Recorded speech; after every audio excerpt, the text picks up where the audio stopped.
एक बार की बात है कि एक जंगल में एक महात्मा रहते थे।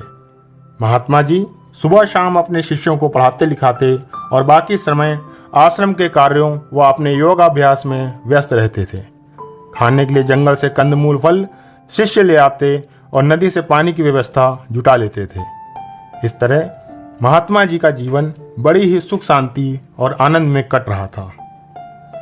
लेकिन महात्मा जी का एक शिष्य श्वेतांक बड़ा ही चंचल स्वभाव का था। महात्मा जी उसे अच्छे से जानते थे। जब तक वह किसी काम में लगा रहता तो शांत रहता, लेकिन जैसे ही काम से मुक्त होता वैसे ही उसके मन में तरह तरह के विचार आने लगते। वह हमेशा पढ़ाई लिखाई को छोड़कर आसक्ति के पीछे भागने के सपने संजोता।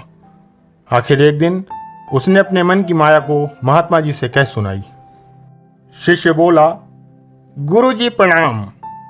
आप दिन भर यहाँ बैठे रहते हैं, आपका मन कैसे लगा रहता है? चलिए एक दिन नगर घूम के आए। वहाँ बड़े बड़े राजे महाराजे आपके शिष्य बनेंगे। बड़े बड़े महलों में प्रसाद ग्रहण करने को मिलेगा। शिष्य की मनोवांछा महात्मा जी जान चुके थे। महात्मा जी बोले, देख श्वेतांग, मैं तो यहीं पर मस्त हूँ, लेकिन अगर तुझे नगर जाना है तो जा सकता है। शिष्य बोला, गुरुजी अकेले जाएंगे तो अच्छा नहीं लगेगा और हमें कोई जानता भी नहीं। आप साथ चलते तो बाजार भी घूम लेते और कुछ सामान भी खरीद लाते। महात्मा जी बोले, देख श्वेतांग, मुझे तो फुर्सत नहीं है। तू जा घूम के आ जाना। तुझे बाजार से जो भी चाहिए बस मेरा नाम बोल देना। दूसरे दिन श्वेतांग अकेला ही नगर की ओर चल दिया। नगर में प्रवेश करते ही बड़े बड़े महल और इमारत देखकर श्वेतांग अचंभे से उन्हें देखने लगा। सब कुछ अच्छे से देख देख कर वह आगे बढ़ रहा था। तभी उसकी दृष्टि मुस्कुराती हुई एक सुंदर युवती पर पड़ी। श्वेतांग एक ब्रह्मचारी था। युवती को देखते ही कामदेव उसकी आंखों में प्रवेश करके उसके हृदय में बैठ गए। युवती के विचारों ने कुकल्पनाओं को और अधिक हवा दे दी। श्वेतांग अब वासना की भूख मिटाने के लिए छटपटाने लगा। अब वह योग जप तप सब भूल चुका था। कामदेव के आगे ब्रह्मचर्य की क्या मजाल। श्वेतांग अब उस सुंदरी को पाना चाहता था। जब श्वेतांग उस युवती के महल के मुख्य द्वार पर पहुंचा तो उसकी सेविका बाहर आई और बोली, बोल ब्रह्मचारी, क्या चाहिए? श्वेतांग बोला, मुझे उस युवती से मिलना है। असल में वह युवती एक गणिका थी। सेविका बोली, स्वामिनी एक बार मिलने के लिए 100 स्वर्ण मुद्राएं लेती हैं। यदि तुम्हारी इतनी हैसियत है तो बोलो। तब श्वेतांग बोला, जाकर अपनी स्वामिनी से बोल दो कि मैं जंगल में रहने वाले महात्मा जी का शिष्य हूं।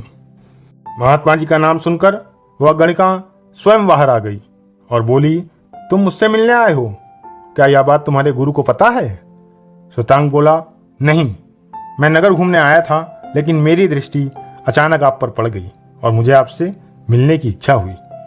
गणिका बोली, हे ब्रह्मचारी, मैं तुमसे 100 स्वर्ण मुद्राएं नहीं लूंगी, लेकिन तुम्हें एक बार अपने गुरु से पूछ कर आना होगा कि तुम मुझसे मिलना चाहते हो। गणिका को हाँ कहकर श्वेतांग वहां से चल दिया। संध्या को जब श्वेतांग आश्रम पहुंचा तो गुरुजी उसका चेहरा देखकर सारा माजरा समझ गए। गुरुजी समझ चुके थे कि श्वेतांग कामुकता से घायल हो चुका है। तभी श्वेतांग बोला, गुरुजी, मुझे एक काम के लिए आपकी आज्ञा चाहिए। गुरुजी पहले ही सब समझ चुके थे, अतः बोले, तू उस सुंदरी का नाम बता, अभी यहां बुला लेता हूं। श्वेतांग अचानक से खुश हो गया और उसने झट से गणिका का नाम बता दिया। गुरुजी ने गणिका के नाम पत्र लिखा। पत्र पाते ही गणिका गुरुजी की सेवा में हाजिर हो गई। महात्मा जी उसको श्वेतांग के पास ले गए और बोले, ले आया, अब एक रात है तेरे पास, जो करना है कर ले, लेकिन ध्यान रहे सुबह तेरी मृत्यु हो जाएगी। गुरुजी गणिका को श्वेतांग के पास कुटिया में छोड़कर बाहर आकर सो गए। जब सुबह हुई तो महात्मा जी कुटिया में गए तो देखा कि गणिका सो रही थी और श्वेतांग अब भी ज्यों का त्यों बैठा जाग रहा था। महात्मा जी ने पूछा, अरे श्वेतांग, यूं पत्थर की तरह क्यों बैठा है? तेरी तो बड़ी इच्छा थी ना। श्वेतांग गुरुजी को दंडवत प्रणाम करते हुए बोला, माफ कीजिए गुरुजी, किंतु रात भर मैं मृत्यु के बारे में सोचता रहा, इसीलिए कुछ न कर सका। मृत्यु के डर से वासना का भूत छूमंतर हो गया। तब महात्मा जी बोले, जब सुबह मृत्यु आएगी यह जानकर तेरा रात्रि का आनंद गायब हो गया तो तू सोच, मुझे तो पता भी नहीं कि मेरी मृत्यु कब आ जाए। ऐसे में मैं सांसारिक भोगों के पीछे कैसे भाग सकता हूँ।